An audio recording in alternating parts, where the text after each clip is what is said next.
I have an amazing guest with me today. I'm going to introduce myself, and then I'm going to go ahead and let her introduce herself. My name is Miles Murphy. I am the academic and industry for Aspen Dental Management. I oversee District 3, which are the schools in DC, Maryland, PA area. And I'm happy to be a part of this. I'm happy that the students in District 3 were able to join as well. And this is an Ask Me Anything session. So feel free to ask any questions that you guys have. You have a Q&A box on the bottom of your screen. And it is exactly what it sounds like. It is an Ask Me Anything session. And I will get to all the questions the best that I can. And I'm gonna also circle back on some of the questions that came in beforehand when you guys signed up.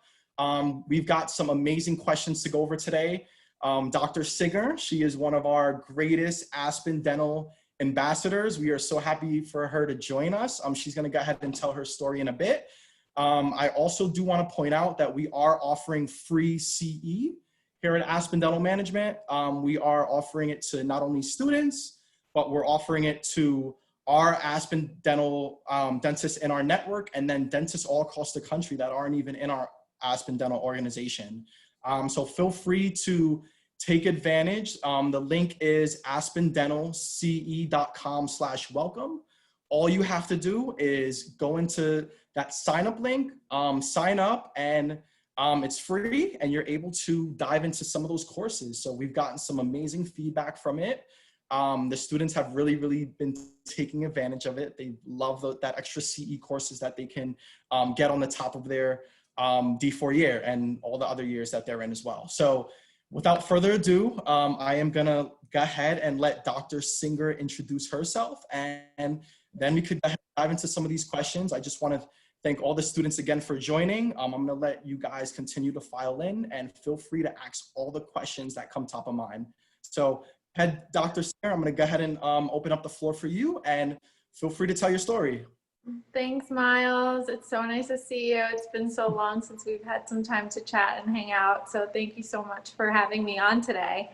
Hi, everyone. I'm Dr. Jess. Dr. Singer, well, you know, transitioning, I just got married, so it's the last name switching, and we're going with Dr. Jess. So feel free to just call me by that.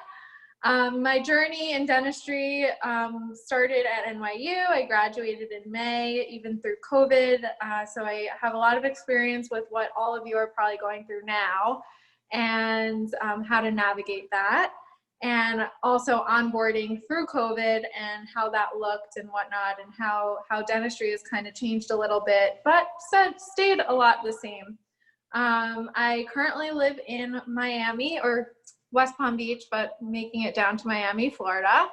And I work at Aspen Dental with one of the amazing leaders and owners, Andrew and Lauren De La Rosa. They are my POPs, and they're amazing mentors, and I'm happy to talk about mentorship and all of that. So bring on the questions. Let's go. Great. Thank you, Dr. Jess. I'm so used to calling you Jessica, but I'm going to be formal with you today, Dr. Jess. Thanks. Thank you for attending. Thank you for coming on, and it's going to be an amazing session. So let's go ahead and jump into these sessions. So we got a question that came up. So why did you choose Aspen? Like you said, you went to NYU for dental school, and NYU has, for the ones that don't know, students that don't know on the call, NYU has the biggest class in the country, right? They have over 360. Yeah, we had 360 in our class. It was crazy. And for me, the biggest thing, especially at NYU, was finding mentors and mentorship, and like learning and figuring out how I learned best. And I think we had some opportunities throughout dental school for me to figure that out. I had like a week-long hospital rotation. We had rotations in clinics. I had the opportunity to be in a more private office setting as well. And I found that for me personally, a hospital setting wasn't what was right for me. So I kind of started venturing out, and I was president of my class for a couple of years, and then heavily involved in ASDA. And as the social chair for District 2, I started to get to know Miles and a few other of the members of the academic team at Aspen, and we did a bunch of events together. And I kind of was just not sure what I wanted to do. And I was approached to attend Aspen Dental's doctor leadership program, our leadership weekend in Miami last August, a little over a year ago. And in that session, I was one of 10 students who have ever been to one of these sessions. Usually students attend what we call a vibe event, where it's a student targeted event where you guys can learn about Aspen and what it has to offer and meet doctors and network and whatnot. And the vibe events are super, super helpful in learning a lot about Aspen. But I actually had the opportunity to almost take it a step further at this leadership event for the doctors, and I met there were 600 doctors at this event, and the feeling of camaraderie, the actual emphasis on patient care and patient-driven decisions within the company was so evident when I was there for that weekend, that I really realized that Aspen was doing something right when it comes to dentistry and caring for the population that doesn't really have access a lot of the time to care. So that weekend was huge for me. I got to meet a lot of doctors, as I said. I was able to shadow in some of the offices that were around the area, and I was super interested. And the journey just continued. I wound up attending a vibe session, and that was where I met my POPs. POPs is the abbreviation. You'll learn that a lot of things in Aspen have abbreviations, and that's just really referring to your owner doctor. And what happened was we kind of just sat down and talked about options, and both of our goals aligned, and I joined the team, and I'm so incredibly happy. Like, I can't express how much fun I'm having, how much I'm still learning. And I think the biggest part of it was that mentorship that I knew that I wanted in dental school. And I feel like sometimes in GPRs, you don't really get that. You don't get as much one-on-one. So for me, I work every single day with either my owner doctor or a lead dentist. And if I have a question about anything, they're there to help me and guide me through it. But if I feel like really confident on certain things, I'm totally on my own and able to do whatever dentistry I want. That's great. And I love hearing your story, because I remember when we first met at a District 2 event, you were super psyched about Aspen, and it was just, and I remember when you first signed, right? You were like, yeah. And I still remember that day, and it's just amazing to kind of have, a great Aspen ambassador like you to kind of tell your story. This is what you were thinking in dental school. This is what you wanted while you were at NYU, and you actually converted and made it happen. So it's great that you were able to attend some of those events, like the leadership event, and you were able to kind of gauge on what the Aspen culture looks like and meeting future POPs and doctors with Aspen. So that's awesome. Thank you for that. So I want to transition to another question that I received. So you went to NYU, which is in New York, right? Did you, when it comes to geographically speaking, did you when you were thinking about location after you graduated? I know, speaking to students on an everyday basis, location is probably on the top of the list on what they're looking for. Whether they have family in a specific location, whether they have a significant other, whether they want, it's just a state that they want to kind of explore, they're interested in, or try new things. What made you choose the location that you're currently in now, and how did Aspen help you make that transition? So it's also a really great story. So thank you for asking about that. So my sister started to be in Florida about 3 years ago. She started medical school at UM, and my family has gone down to Florida every so often to visit extended family. And she called about a couple months into her first year and told my parents she's never coming back to New York. And they said, okay, we're going to sell the house and move down. So we all figured out who the favorite child was, you know. And I knew that I wanted to be close to my family. So I started exploring options in Florida. And at first, honestly, when I spoke to Aspen, they kind of were saying, you know, there's not any availability, you know, there is an opportunity right now. And I kept hearing right now. So I kept probing. And I think what with my story is important for everyone to take home is I was able to prove myself, talk to people, keep networking, keep having conversations. And what I found super rewarding was that Aspen listens.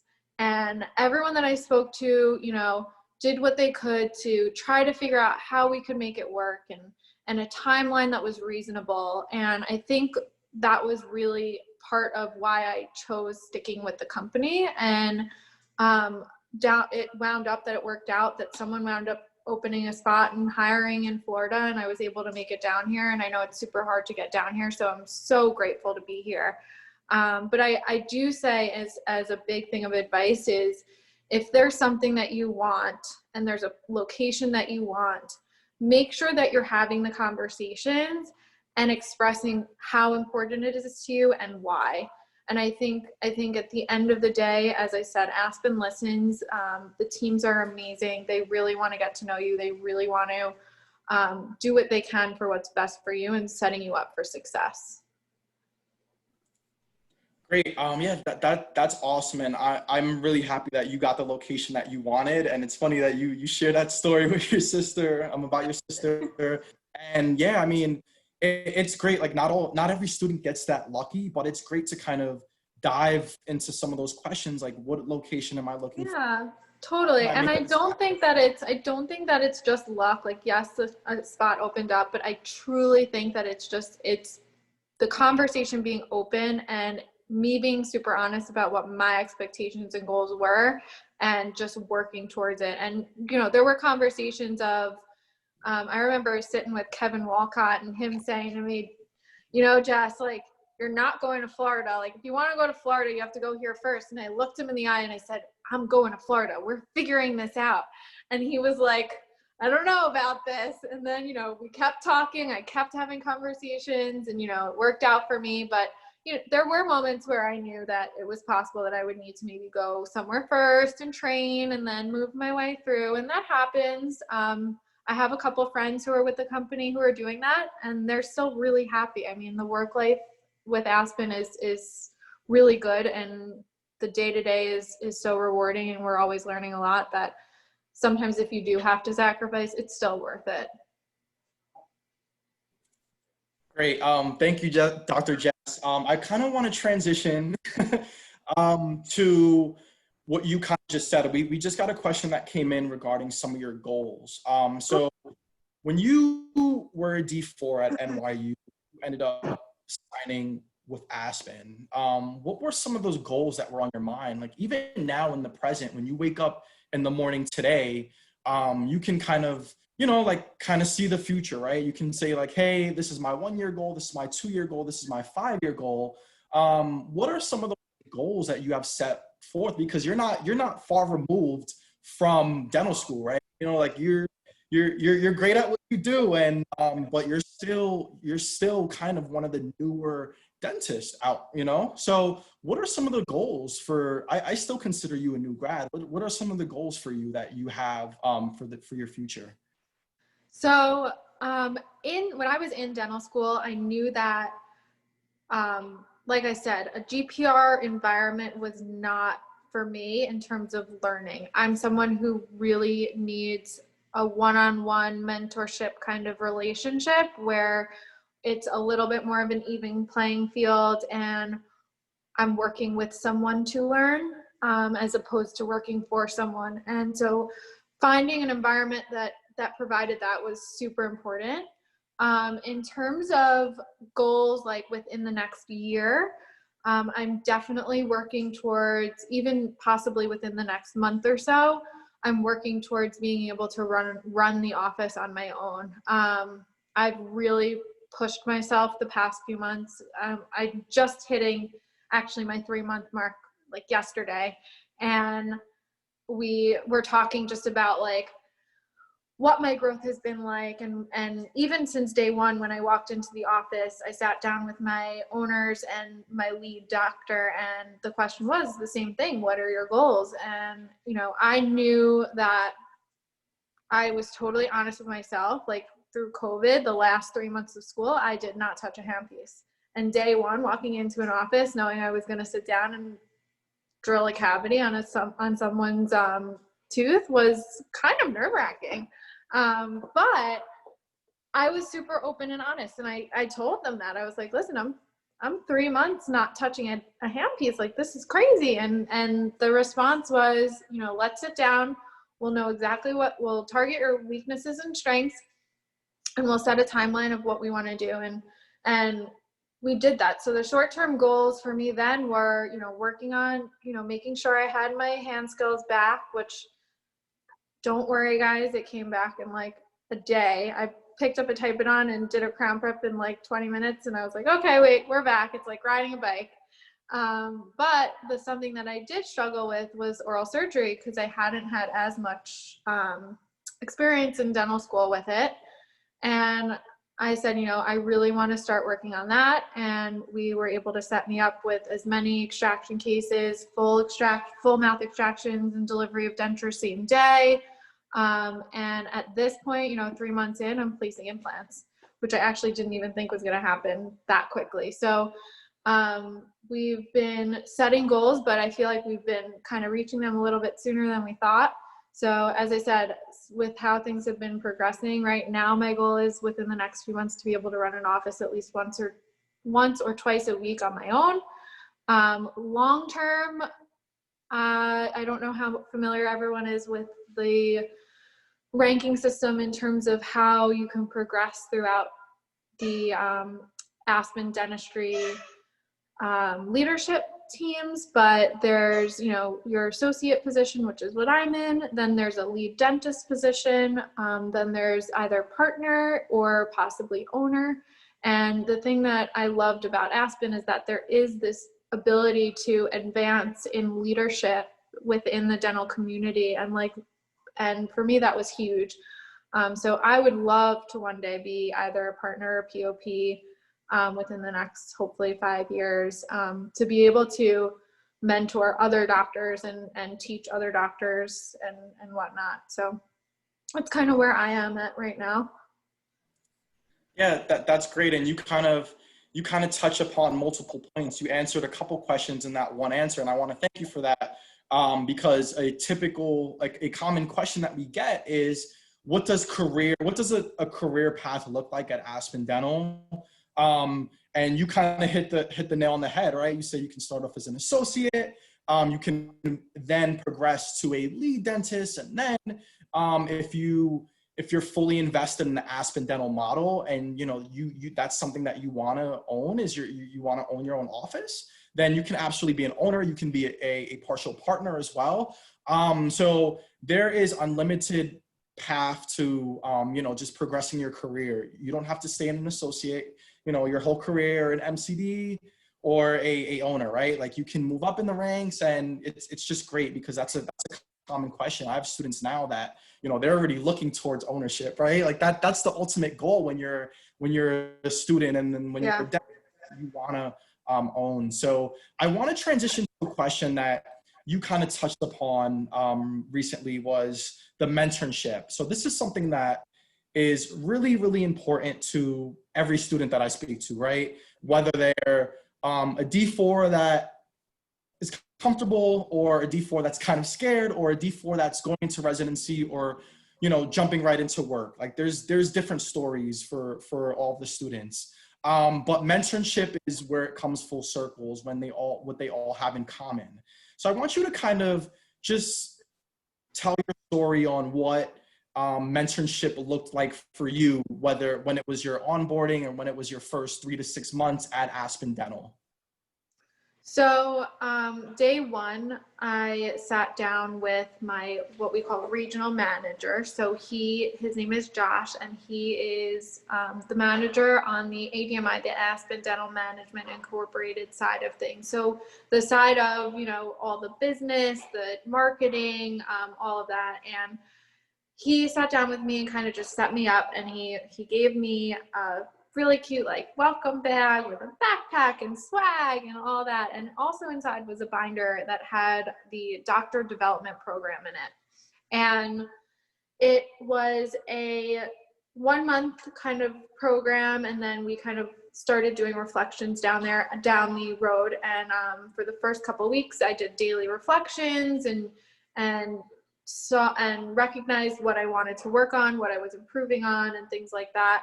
And at the end of every week, my owner doctor and I sat down and we went over everything and talked about how to plan for the upcoming week, what procedures I should be focusing on, and things like that. So mentorship was really big right from the get-go.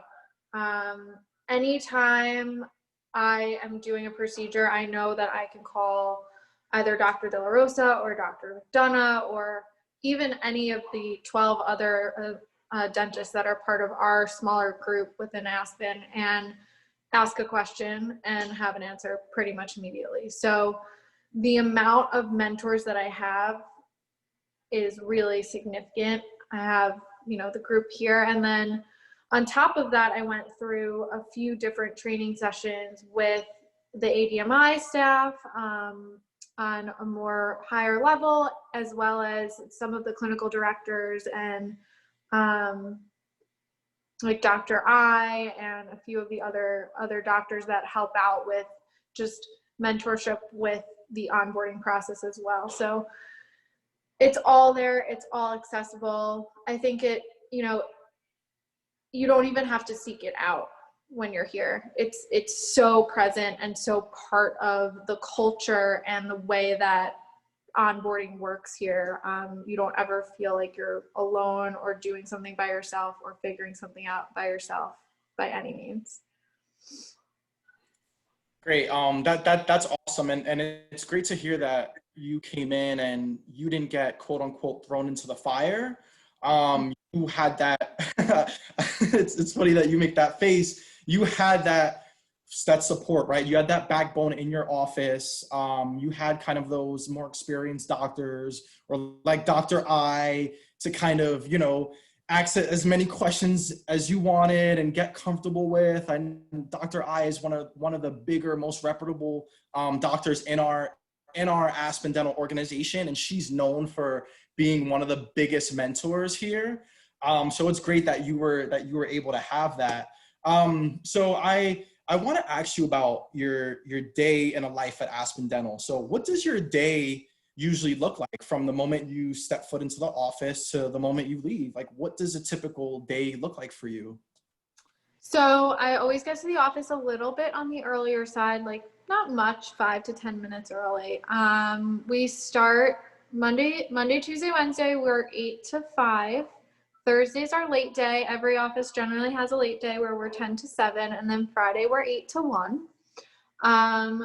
So it's like 4.5 days, which to me is like super cool, especially being down in Florida. Fridays at 1 o'clock, heading to the beach is pretty sweet. But you know, I get in early, and it's a couple things. So one is to meet with my team. We do what we call a morning huddle. And I think that it's super important because it actually allows for us to all be on the same page at the start of the day. And it's always just a positive, uplifting, short meeting that we have that just gets everyone back to square one, to remember why we're there and what our purpose is. And, you know, our main purpose is to find and provide access to care to those who just don't have access. And I think that's one of the biggest parts of our day, is that beginning where we're, you know, starting off super positive. And then I go into my daily, you know, routine. So we have usually 3 columns that are running in an office. You have a new patient column, where depending on the office, you could see anywhere from 3 to 8 new patients, sometimes 9 a day. I think we did 9 today. And then we have a production column, which is, you know, your crown preps, your fillings, your implants, things like that, extractions. And then you also have what we call an overflow column, where it's either denture steps or post-op visits or patients who are coming in for adjustments and things like that. So that overflow column, it sounds a little daunting as like a third column of patients, but for the most part, especially here in Florida and how the dental assistants get certified, a lot of those steps are run by the dental assistant. So when I talk about that huddle at the beginning of the day, it's so important to make sure that your team's on the same page, because a lot of the things that happen in the office on a day-to-day basis are actually really reliant on your team being super supportive of you and setting everything up for success. So the culture in the office is really important, and I think that we've established to be really, really great, and it's helped us get through some days that we're like, wow, how are we seeing this many patients? And you know, it's not that often that we're saying that, but I do find that having that first morning huddle is like super ideal for keeping everyone on track. I don't stay late, I don't work through lunch, not things that happen, and it's because we run super efficiently.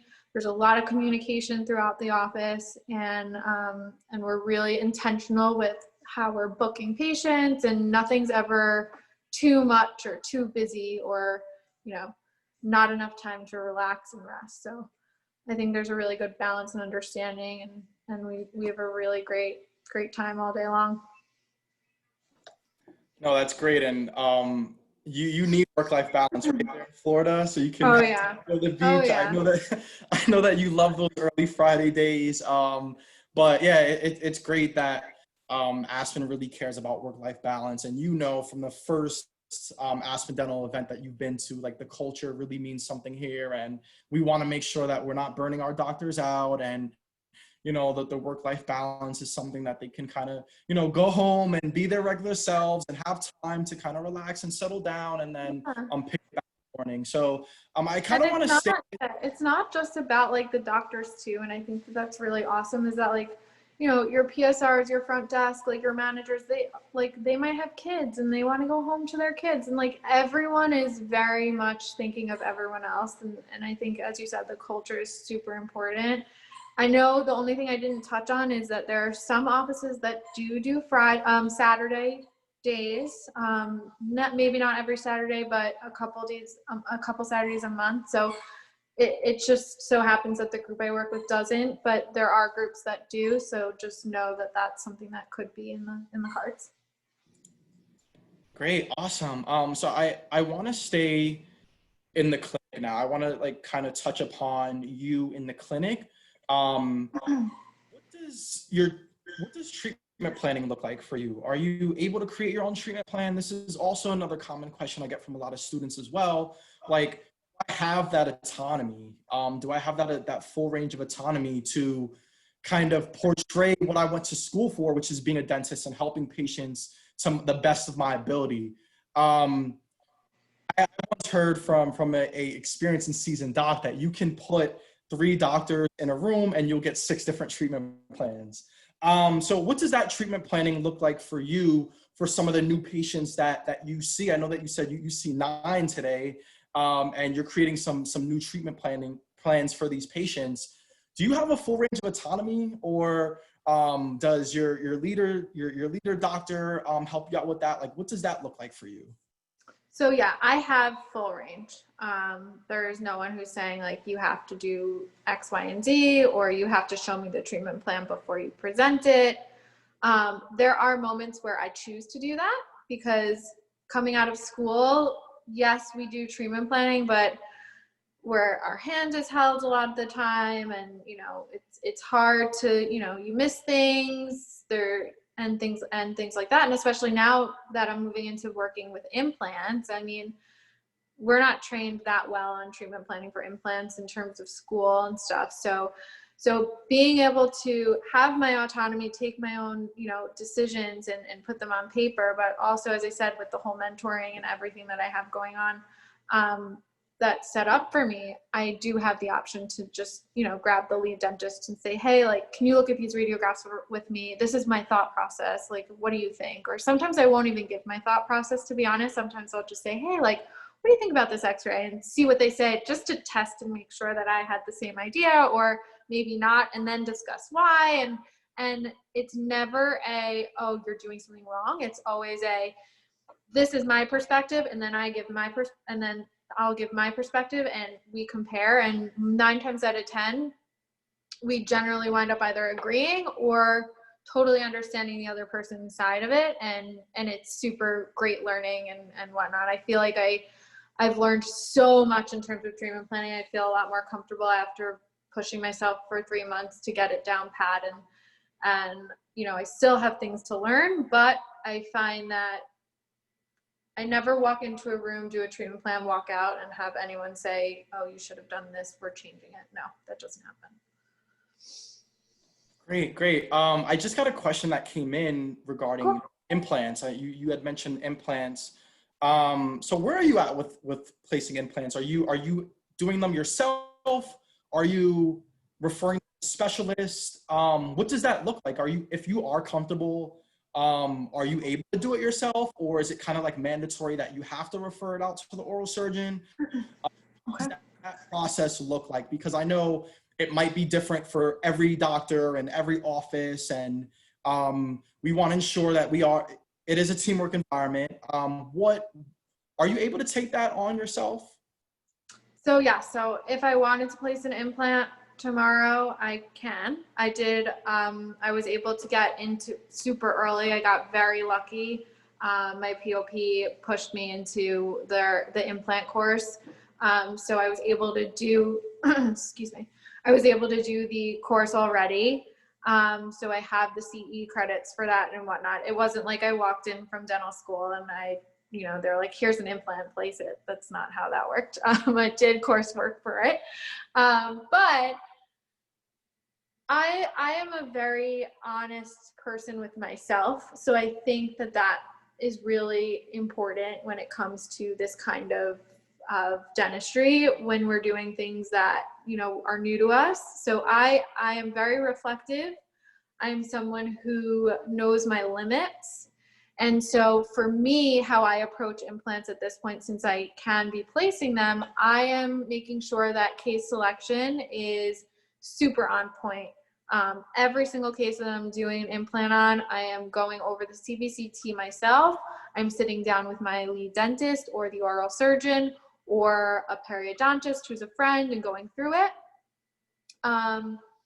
And I'm mapping everything out. If it's something that I know is going to be a little bit more tough or difficult, I will be sure that either my POP or my lead is there that day and gonna, be either by my side helping me out, or just at least accessible, that if I need some guidance, I can grab them and just ask a couple questions about, next steps. But the implants that I'm doing are, very, very case specific. They're beginner, very baseline things, but I'm working my way towards doing things that are a little bit more intensive. So it's kind of just case selection, as I said, and knowing your limits and deciding, what's the right thing to refer out and not. And when we refer anything out, like, we have an oral surgeon that comes in a couple times a month, and my oral surgeon will place implants for me if they're just a little bit more difficult of cases. Yeah, I think that's great. And I remember actually saying it today to one of the students that I was speaking to, that not oral surgery, but implants, like placing implants is like the hot new thing on the block. Like all the general dentists want to do it now. And I know a lot of not only students that are interested in, but like actual general dentists that have been practicing for like 5 to 10 years that still really haven't really dived into implants before, rare. And now they're kind of taking the initiative to learn about them. So I would consider you advanced if at this point of your career, your early career, knowing how to do some of these cases and diving into it. So I think I attribute it to Dr. De La Rosa. He is actually one of the forefront runners for implants in the company. He's probably placed the most out of anyone.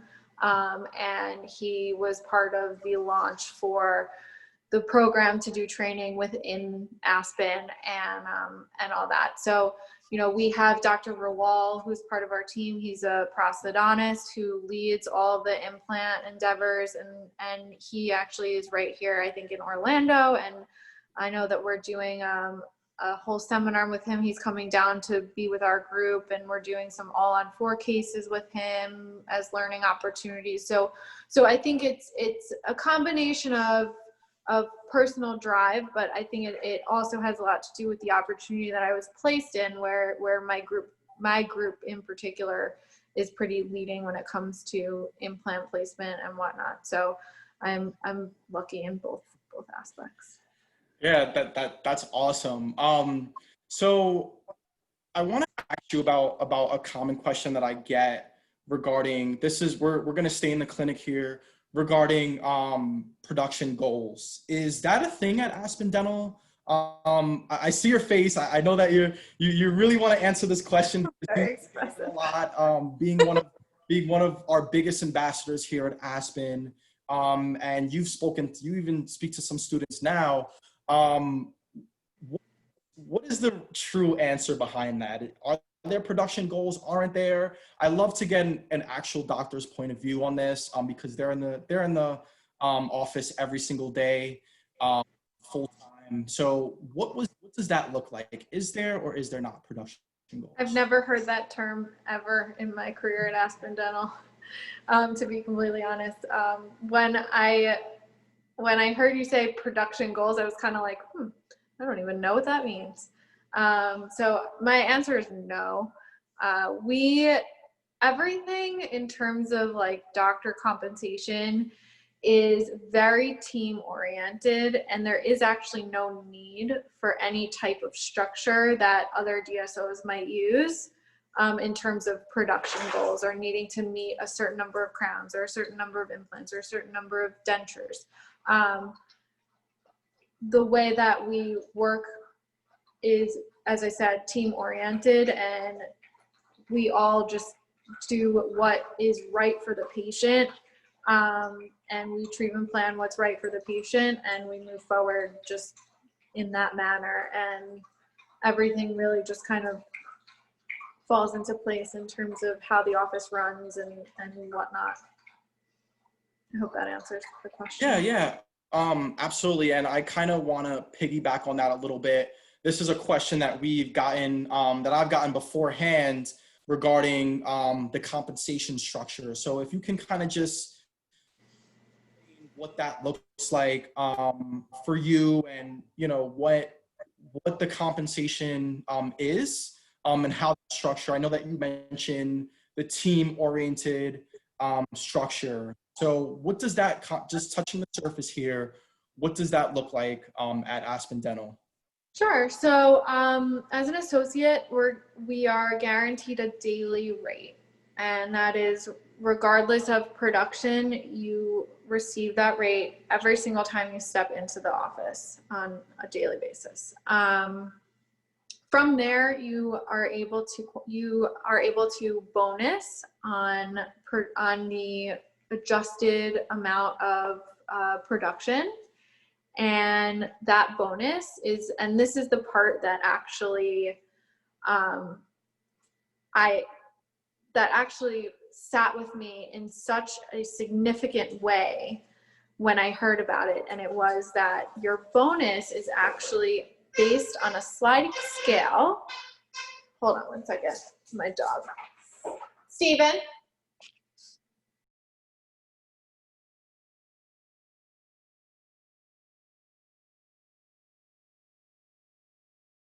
Sorry, he's like running around with a squeaky toy, and I'm just, don't you know that I'm talking? Hello? You're good. Anyway, so it's a sliding scale. It's a percentage of that adjusted production, and the reason why it's a sliding scale is because your percentage of your bonus is actually based on your patient satisfaction score. And when I heard that, my thought process was, wow, like this is so important. It truly speaks to the purpose of what we stand for at Aspen is patient-centered care. And for us to get compensated based on how satisfied our patients are as a whole, I think makes us understand our purpose. And yeah, I mean, it's very fair. It's very, it's very team oriented. If I produce X amount and someone produces Y amount, it doesn't matter. We share the pot. So there's a lot of empowering of each other to,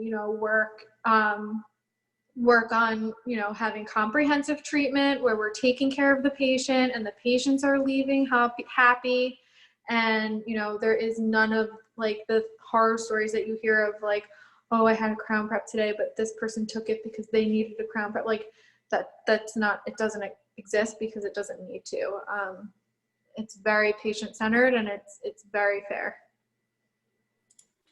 Yeah, absolutely. And that I hear those stories a lot as well, that, we have some doctors that I meet, they tell me their stories and they say like, hey, like I'm in an office where we're fighting over patients on a day-to-day basis, Yeah. right?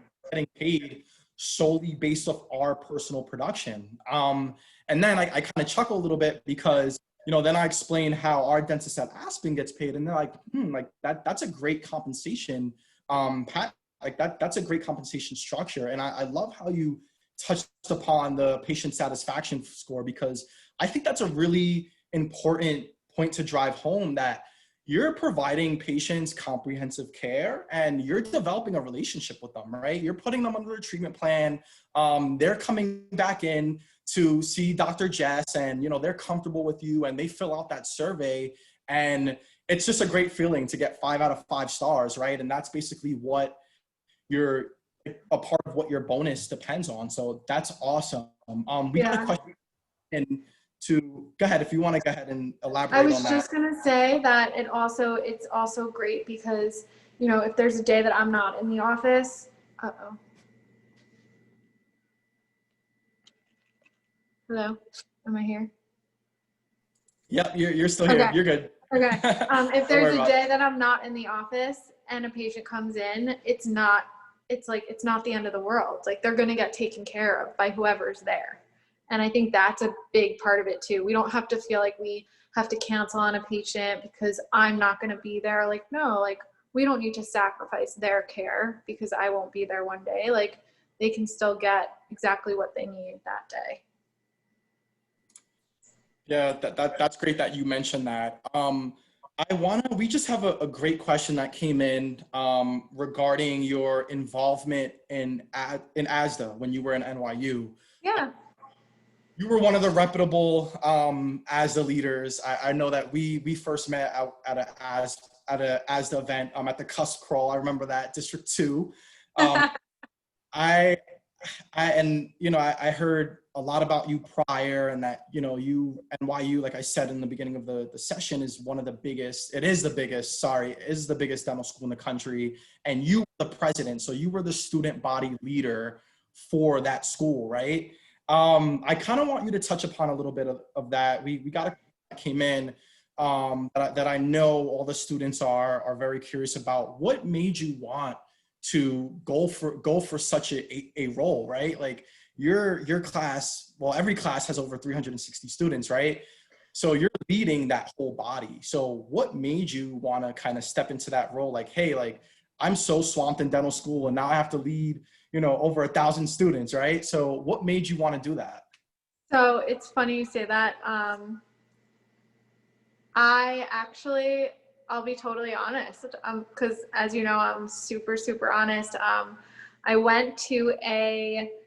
helped plan right before we started dental school, a little hot happy hour or something. And I met a gentleman who, we were talking and over a drink, and he's like, wow, this is so great.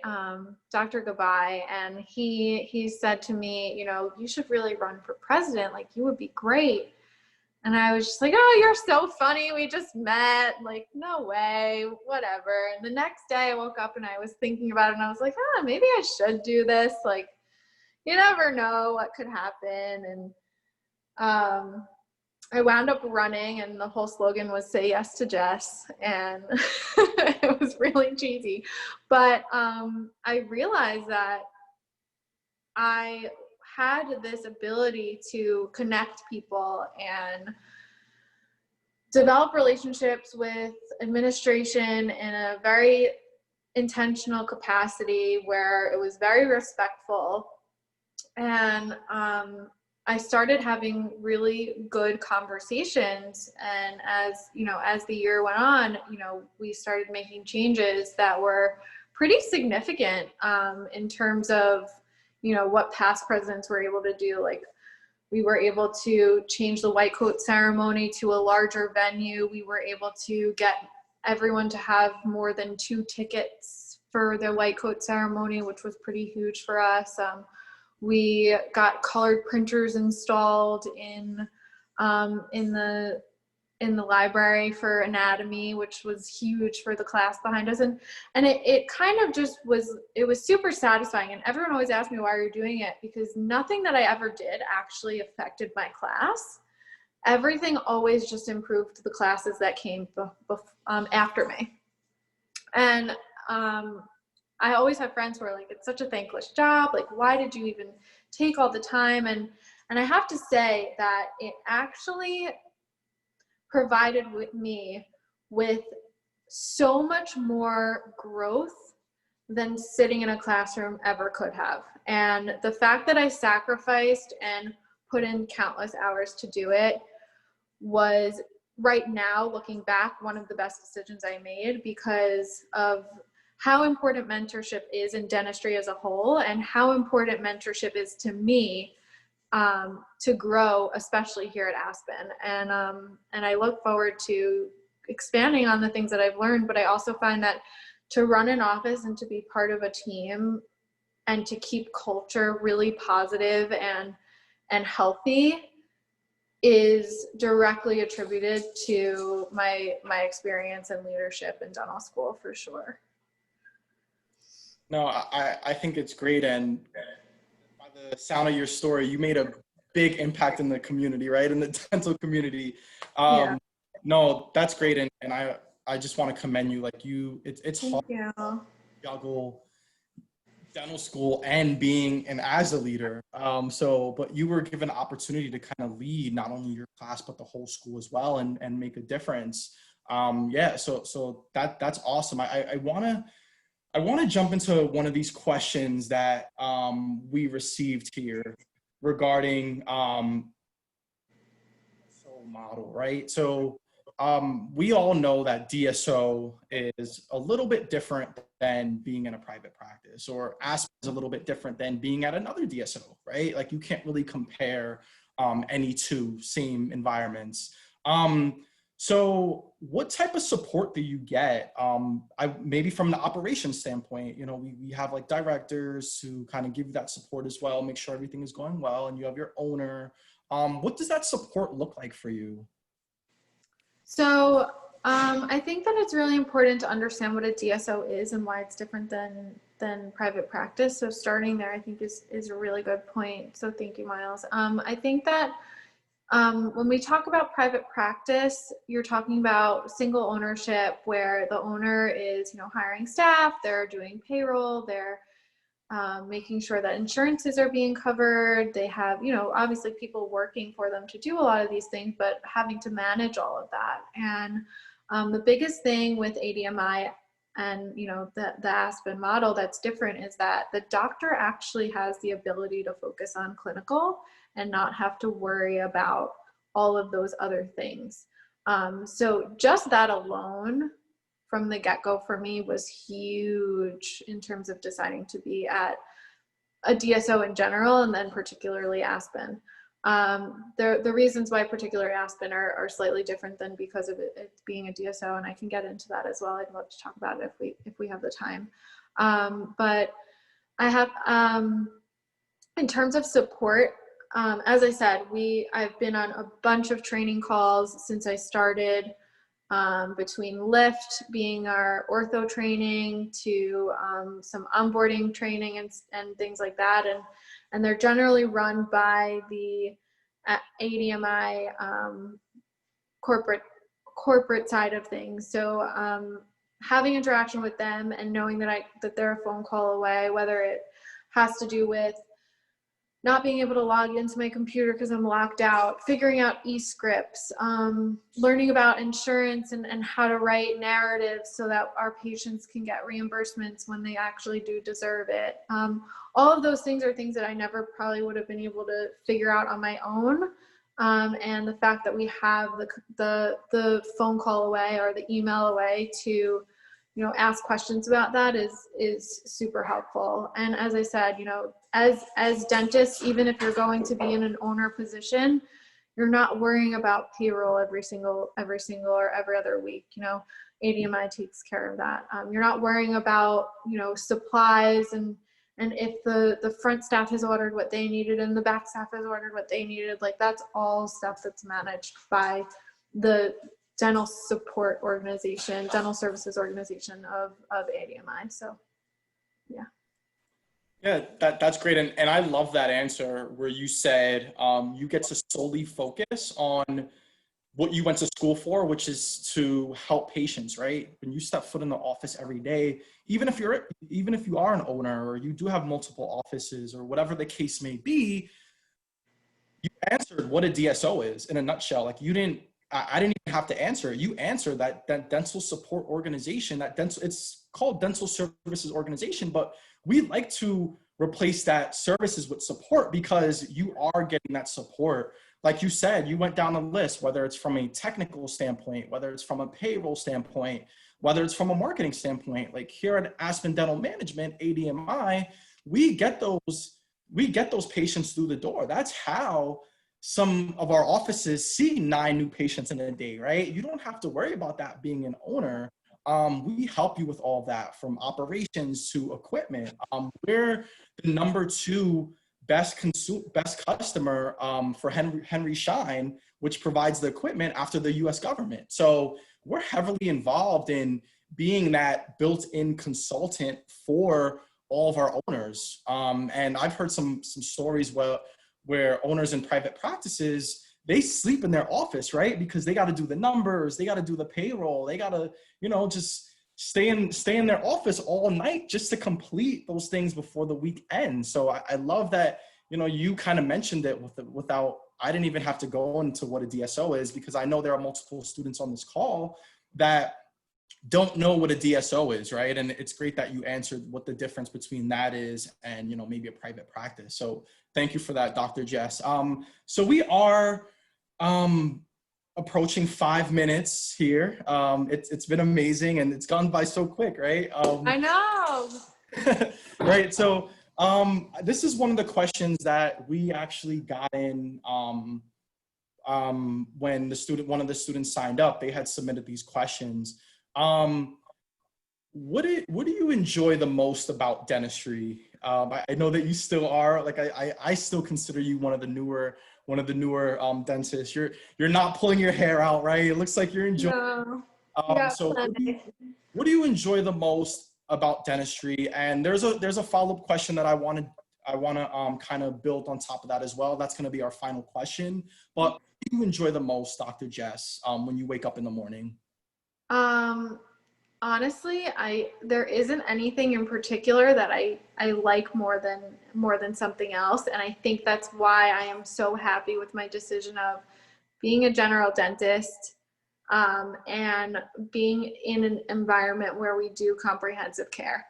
I actually love everything about dentistry, and what gets me going in the morning is, like what I've said, the ability to give comprehensive care and access to dentistry to people that don't normally have access. And just the fact that I do that every single day is super rewarding and drives me every day. Great, that's awesome. And I like to look at it that you're changing lives every day. I hear some of the great stories about, finally giving a patient a smile, right? For a wedding coming up or for a big event, and you kind of being the catalyst because of that, that it's just such a great feeling. And I can tell by, when I speak to you that, you're just really, really enjoying it. So this is my favorite question to ask. We do have students on the call, obviously. What would be your biggest suggestion for students now? I know it's kind of a different time for all the students, especially the D4s when it comes to clinic through the pandemic. What would be your biggest suggestion for students, like your biggest piece of advice for when you were in NYU transitioning towards your professional career and making that the biggest decision of your life? So I actually have a really good story to tell that I hope, if anyone has to hop off, I understand, but I'm gonna stick it in here. No, it's great. That's why I saved this for last. 2 weeks ago, I was sitting with a patient and we had a complication, and I was super down on myself. I had to get my lead in, and he helped me out, and he was super, super great about it. But, it was a moment where, I felt like I failed. Like I truly felt super upset. And I went home, I drove home, and I called our endodontist on our team. And I said to him, I was like, I really, truly today feel like I failed. And he didn't look, we were on the phone. So he said to me, Jess, think about it. You have to stop and you have to remind yourself of where you were 3 months ago and where you are today. And I think that advice that he gave me is something that I would love to pass on. And I think that that's, in dentistry especially, we are constantly learning, constantly growing, constantly improving until we're done, basically. There's always something new to learn. There's always somewhere we can improve. And stopping frequently to remind yourself of how much you've accomplished and where you are comparatively to 3 months ago is really important. And I think even in dental school now, like thinking about where you were 3 months ago at this point versus now, and then where you're going to be in 3 months from now. I mean, you have huge changes and huge milestones that you're hitting over the next 3 months and every 3 month block. And I think that it's really important to take that time to self-reflect, take that time to empower yourself and remind yourself, and also know that you're not alone. Especially with COVID, there are so many challenges we're all facing. And, I've lived it through dental school, and now I'm living it in the real world. So, I do want to take this moment to express how much that affects all of us, and that none of you are alone when you're doing it, and to always remind yourself of that. And if you ever need anything, although I couldn't see any of your faces tonight, I feel like we've definitely connected on some level. So please feel free to reach out to me.